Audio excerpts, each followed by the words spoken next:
Okay, so we're diving into something that's got a lot of people talking across Canada, this whole mortgage renewal cliff thing. Yeah. You sent over the CTV News article about it, and gotta say, it's a little bit unnerving. I mean, imagine opening your mail one day and finding out your mortgage payment is going up like 30%, maybe even more. Yeah. That's what over 1 million Canadians are going to be dealing with in 2025. So I really want to dig into this and get your take on what's going on. Well, it's definitely a huge change from just a few years ago. Remember those super low interest Oh, rates? yeah? They seemed almost too good to be true. Right. And, well, for a lot of Canadians, they kind of were. Lots of folks took on bigger mortgages, locked in at rates below 1%. Yeah, the article mentions that 1.2 million Canadians have renewals coming up in 2025. Right. And something like 85% of them got those crazy low rates. But those days are gone now, right? Yeah. So what happens when everyone has to renew? Well, they're going to be facing a completely different reality with today's much higher rates. And that difference, that jump in costs, that's what they're calling the payment shock, it could hit a lot of homeowners pretty hard. The article really brings it to life with some personal stories. There's this one couple, Alicia and her husband. They're actually thinking about moving to Mexico because they've got this $1 million mortgage hanging over their heads. Wow. They even said that the uncertainty around their renewal is a big factor in their decision to maybe leave Canada. That really shows you how this isn't just some abstract economic trend. It's having a real, tangible impact on people's lives, their plans, their sense of security. The article also talks about this woman, Maria, from Tottenham. She's looking at a potential increase of at least $700 a month on her payments. Oof, that's a lot. Yeah, it is. She's considering extending her amortization to try and make the payments more manageable. Can we pause there for a sec? I Yeah. know we talk about amortization all the time, but could you break that down for our listener who might not be as familiar with the term? Absolutely. Amortization is basically the amount of time you have to pay back your mortgage. So extending your amortization means you're stretching out those payments over a longer period. It can lower your monthly payments, but you'll end up paying more interest over the life of the loan. It's a trade-off a lot of homeowners might be considering right now. That makes sense. So we've got individual homeowners feeling the squeeze, but what about the bigger picture? The CMHC, the Canadian Mortgage and Housing Corporation, is predicting a rise in mortgage delinquencies, right? That's right. Mortgage delinquency basically means falling behind on your mortgage payments, specifically being at least 90 days late.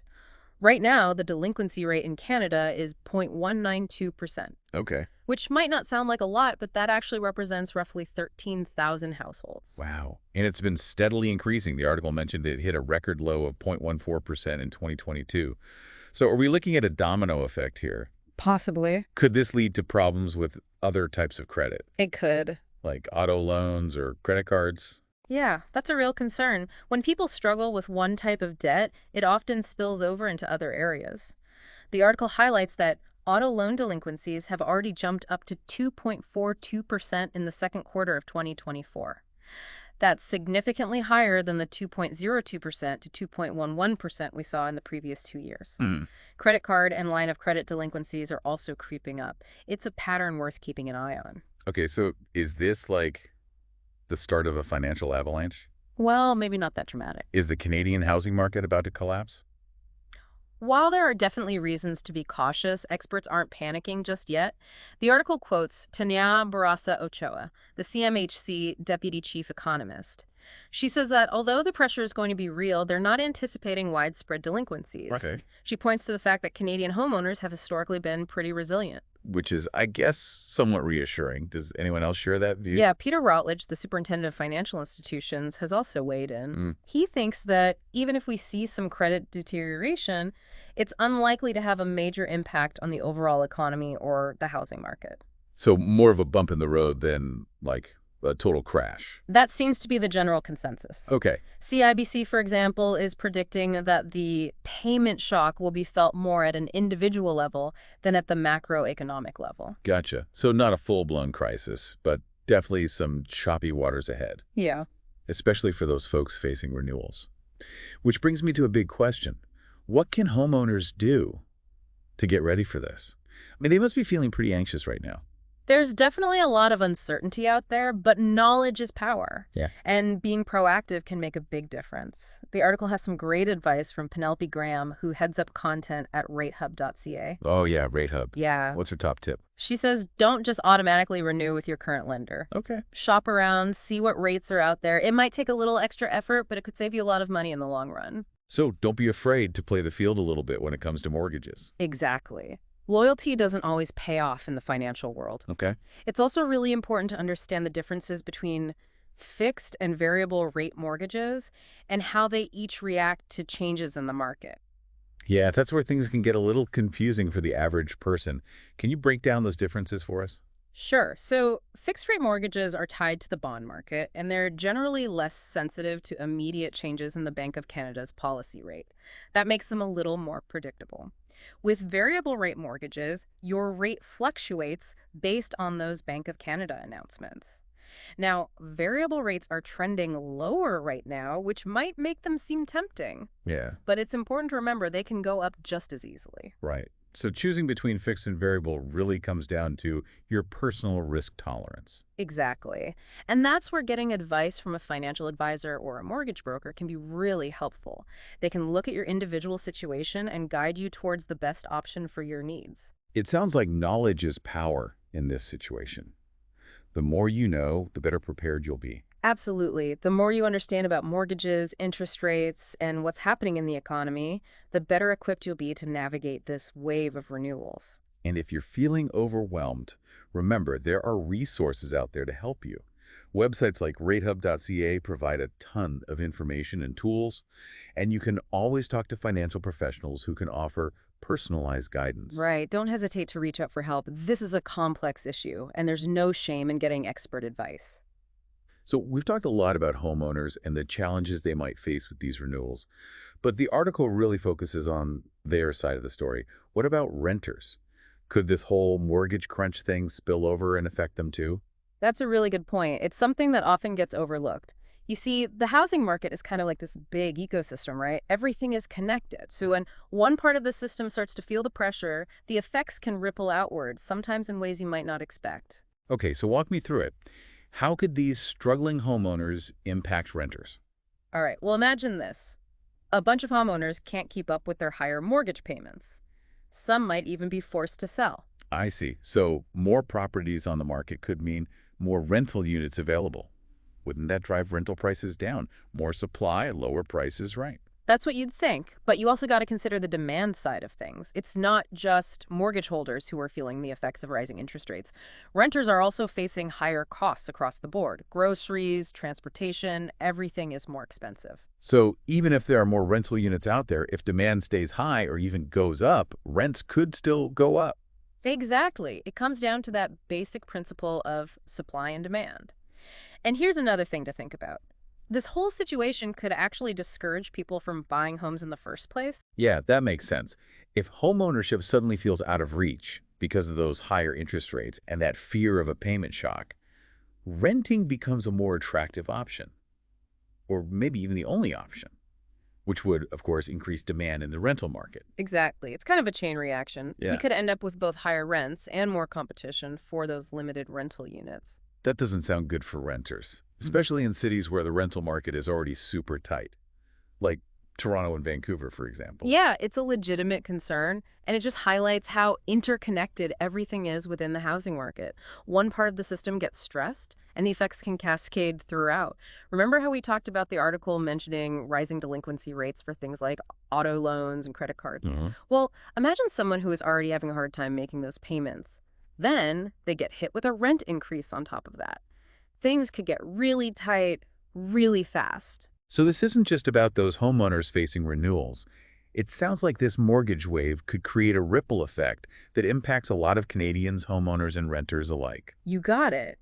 This isn't just a housing story. It's a story about potential financial strain and vulnerability for a lot of people. So what can we do about it? Is there anything that can be done to, lessen the impact, to keep things from spiraling out of control? There's no magic solution, unfortunately, but I think a good first step is just being aware of the potential challenges.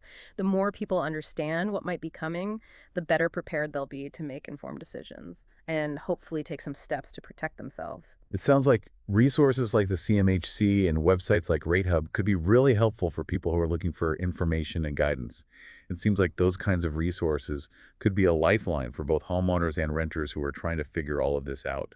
Absolutely. And financial literacy is always important. Yeah. The more you know about managing your money, making smart spending choices, and creating a budget that works for you, the better equipped you'll be to handle whatever economic challenges come your way. What about the role of the government in all of this? Are there any policies that could help, take some of the pressure off of homeowners and renters?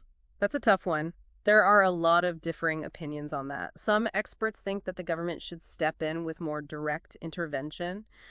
Things like increasing the supply of affordable housing or providing financial assistance to people who are struggling to afford their housing costs. But others would argue for a more hands-off approach. They might say that the market will eventually sort itself out and that too much government interference could actually make things worse. Right. It's about finding that right balance. We need to find a way to address the immediate pressures while also tackling the bigger, more systemic issues that are causing problems in the housing market. It seems like this story is far from over.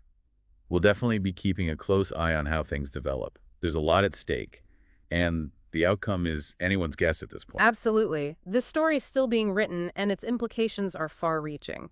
It's important to stay informed and engaged. It's interesting to think about the bigger picture here. Canada isn't alone in this, is it? Rising interest rates and housing affordability issues seem to be global problems right now. You're right. This is part of a much larger economic trend that's playing out all over the world. Understanding those global forces at play is important, but it's also important to remember that Canada has its own unique set of circumstances. Like our reliance on those variable rate mortgages, which makes us more sensitive to interest rate changes than some other countries. Exactly. And our relatively high levels of household debt can really amplify the effects of those interest rate changes. So while we can definitely learn from what other countries are doing and borrow some ideas, we need to find solutions that work for our specific situation here in Canada. So no one-size-fits-all solution. Each country has to find its own way forward. Right. And I think that's where collaboration and innovation are so important. We need policymakers, industry leaders, and everyday Canadians working together, brainstorming, and coming up with new and creative solutions. No one group can solve this on their own. It's going to take all of us. It feels like fostering open and honest conversations about these issues is a crucial part of finding those solutions.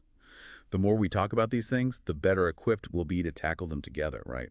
Couldn't agree more. Platforms like this, where we can dive deep into complex topics and have these kinds of conversations, are incredibly valuable. By sharing knowledge, exploring different viewpoints, and encouraging critical thinking, we can help people understand these issues better and feel empowered to make a difference. Exactly. Knowledge is power. And in a world as complex and ever-changing as ours, that's more important than ever. Well said. We need to stay curious, stay engaged, and keep those conversations going. That's a perfect transition to our final thoughts on this whole topic. It feels like we've uncovered a lot, but we've only scratched the surface of this really complex issue. Yeah, it's like we started with this idea of a mortgage cliff, but we've ended up uncovering this whole web of interconnected issues. It does feel that way, doesn't it? Yeah. Kind of like when you start pulling on a loose thread and you realize it's connected to this much bigger, more intricate tapestry. That's often what happens when you really start to explore these complex topics. I have to admit, I came into this thinking mainly about those homeowners facing those huge payment increases. But this deep dive has really made me think about the potential impact on the whole housing system, especially renters who could get caught in the middle of all this. And that's so important. We have to remember that the housing market isn't just about numbers and transactions. It's about people's lives, their well-being, their sense of security. It affects everyone, not just those directly involved in buying or selling homes. So as we wrap up, what are some of the key things we need to keep in mind going forward? What are the big questions we should be asking ourselves? Well, I think we need to dig a little deeper and try to understand the root causes of the situation. Why are so many Canadians carrying such a heavy debt load? Is our housing market really sustainable in the long run? What role should the government play in creating a more balanced and equitable housing system? These are big questions, and there aren't any easy They answers. are big questions, and they might be uncomfortable to think about, but it seems like having those conversations is crucial if we want to find real solutions. I agree. We need to be willing to challenge the status quo, to question the way things have always been done, to be open to new ideas, new approaches. We can't just keep doing the same things and expect different results. So what can our listener do? What advice would you give to someone who's feeling overwhelmed by all of this and wants to, you know, stay informed and maybe even be part of the solution? I think the most important thing is to stay curious.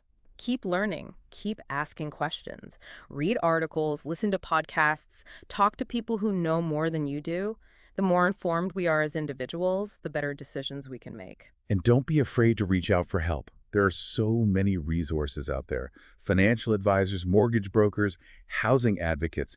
These folks are experts, and they can provide guidance and support. That's a great point. It can feel overwhelming to try to figure all of this out on your own, but there are people who can help, people who have dedicated their careers to understanding these issues.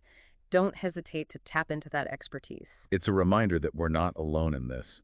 There are people who can help us navigate these challenges. Exactly. And at the end of the day, the future of housing in Canada is something we all have a stake in. It's our collective responsibility to be part of this conversation, to hold our leaders accountable, and to work together to create a housing market that's fairer and more sustainable for everyone. That's a great note to end on.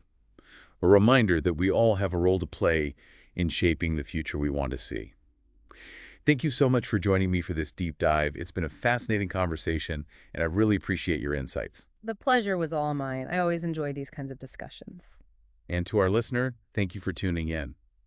We hope this conversation has given you a better understanding of the challenges and opportunities we're facing when it comes to housing in Canada. Remember, knowledge is power, and the more informed we are, the better decisions we can make for ourselves and for our communities. Stay curious, stay engaged.